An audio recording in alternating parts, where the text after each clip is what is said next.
네.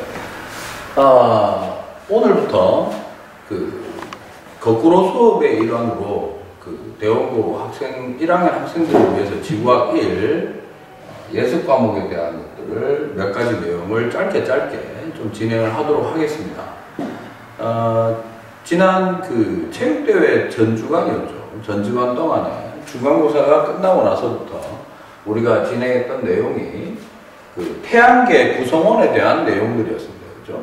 그래서 첫 번째로 일단 태양계에 대한 태양계는 무엇으로 이루어져 있고, 그 다음에 각각의 것들이 어떠한 특성을 가지고 있느냐라는 것들에 대한 것들을 우리가 탐구활동 1을 통해서 좀 학습을 해 봤었는데요.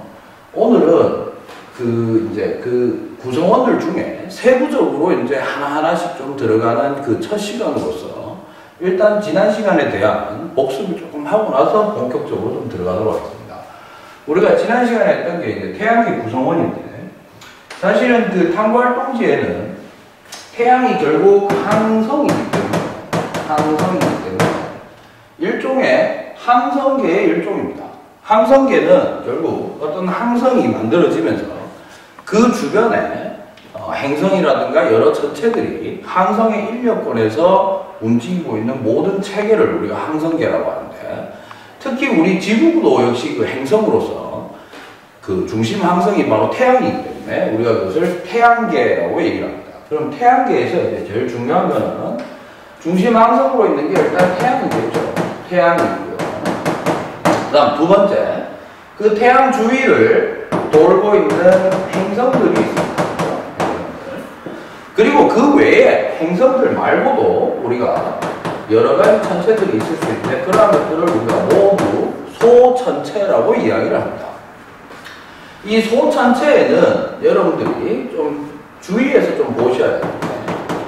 최근에 2006년 이후에 정의가 되고 있는 외도 행성이라든가, 그 다음에 주로 화성과 목성 사이에서 존재하고 있는 소행성, 그죠? 그 다음에 긴 타원 운동을 하고 있는 해성, 그 다음에 중심 항성 근처를 돌고 있는 천체가 아닌 행성을 중심으로 해서 돌고 있는 천체인 위성입니다.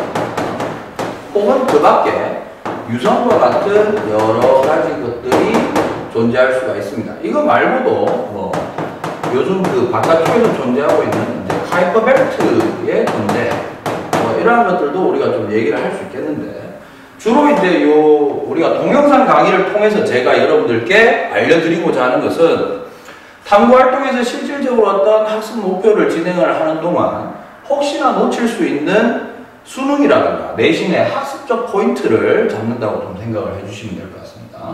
그래서 이 소천체 부분은 시험에 나온다 그러면은 보통 외소행성과 소행성을 구분 짓는 형태, 이게 좀 많이 나옵니다. 그 다음에 두 번째로는 해성의 운동을 케플러 법칙과 연관지어서, 우리가 뒤에 가서 배울 겁니다. 케플러 법칙과 연관지어서 적용을 시키는 형태의 문제, 이러한 형태의 문제들이 있고요. 그 다음에 최근에는 소행성 역시 케플러 형태로 좀 풀어내는 방식이 있다, 이렇게 좀 생각을 해주시면 될 것 같습니다. 그 다음에 행성 역시 이제 크게 구분하는 방식이 첫 번째로는 지구형이냐 혹은 목성형이냐, 이렇게 나누는 것들인데, 여러분들이 이제 탐구활동에서 가장 많은 형태로 이제 분류하셨던 방법입니다. 그래서 당연히 두 개를 어떤 물리량을 어떤 식으로 익혀낼 것인가, 이런 부분들은 당연히 좀 해놓으셔야 되고요.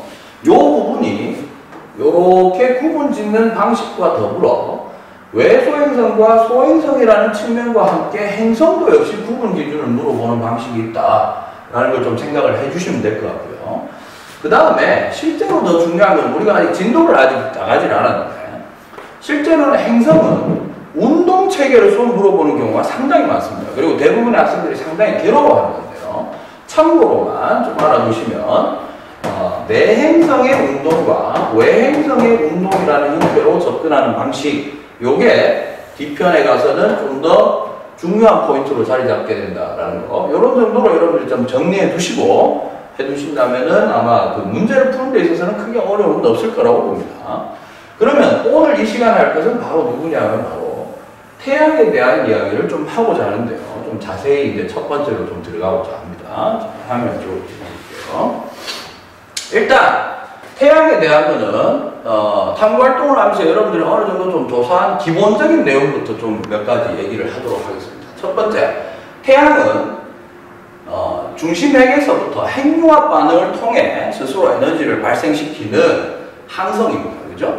그 중에서도 여러분들이 그 박용구 선생님하고 과학 시간에 배웠던 내용으로 얘기하면 얘는 특히 주계열성에 해당합니다. 주계열성. 그리고 중심에서 주고하고 있는 반응은 수소핵융합을 하고 수소핵융합을 통해 에너지를 방출하고 있는 별입니다. 그죠? 그 다음에 표면 온도는 대략 한 6000 켈빈 정도 되는데 요 값을 여러분들이 어느 정도는 조금 기억을 하고 계셔야만 뒤에 가서 흑점의 온도라든가 이런 걸 논할 때 별로 어려움을 겪지 않을 것이다. 그 다음 참고로 6000 켈빈에 해당하는 게 꼭 태양만 있는 것은 아니겠죠. 밤하늘에 보이는 수많은 항성들 가운데는요, 표면의 온도가 뭐 각양각색입니다만은 보통 표면 온도가 6000K 정도 되면 어떻게 되느냐? 표면 색깔이 온도에 의해서 결정이 되는데 표면색이라는 것은 결국 화장을 의미하기도 합니다.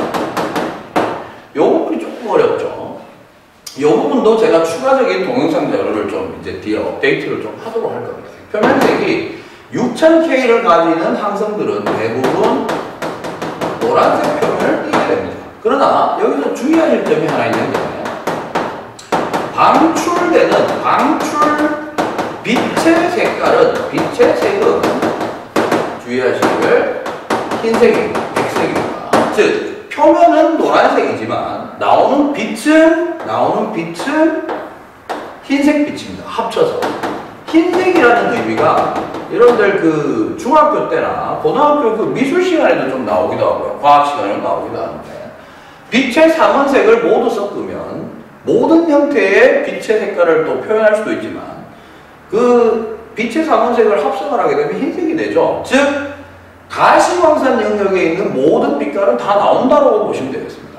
그래서 한꺼번에 나오고 있고 광속으로 같이 나오고 있기 때문에 흰색으로 나타난다. 이렇게 기억을 하시면 되고요. 그 다음에 좀 멋부리는 실력이지만은 좀 여러분들 이해를 돕기 위해서 태양이라고 얘기를 하겠습니다. 그래서 수박 따게 대신 우리가 쭉 잘랐을 때 내부 구조가 어떻게 되느냐.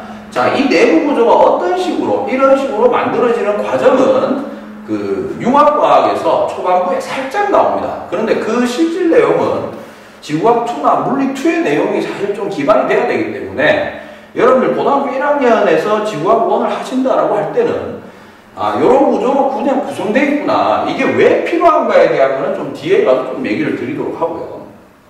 제일 중심에 핵융합을 일으키고 있는 핵 부분입니다. 중심 핵 부분입니다.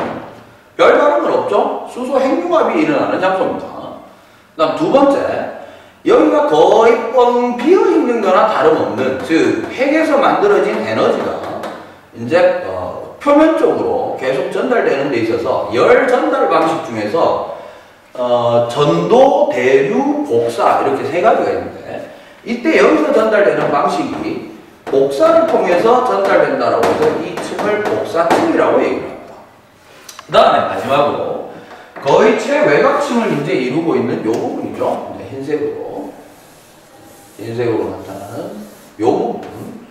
여기에 해당하는 이 부분들은 열 전달이 표면까지 전달되는 데 있어서 대류를 통해서 이루어진다고 해서 이 층을 우리가 대류층이라고 이야기를 합니다. 그러면 왜 내부 구조를 굳이 그 원리적인 것을 우리가 접근하지 않으면서도 왜 하고 있느냐?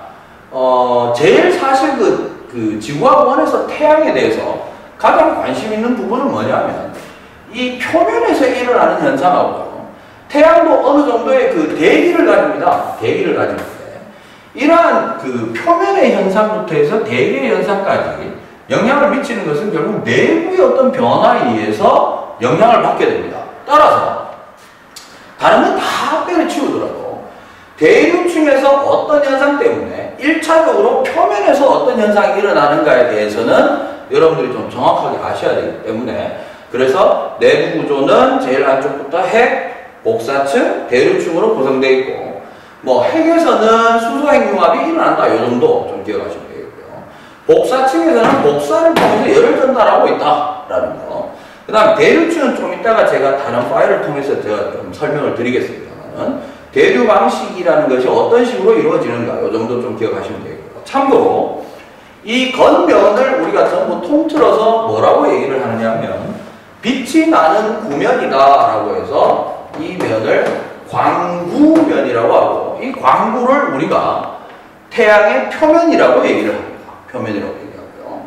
그 다음에 이 태양 표면 바깥쪽에도 지구의 대기처럼 이러한 가스층이 존재를 하는데 이러한 현상을 우리가 태양의 대기다 이렇게 생각을 하시면 되겠습니다.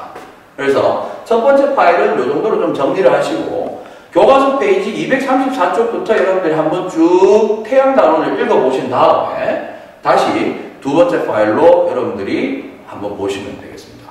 네, 이상입니다.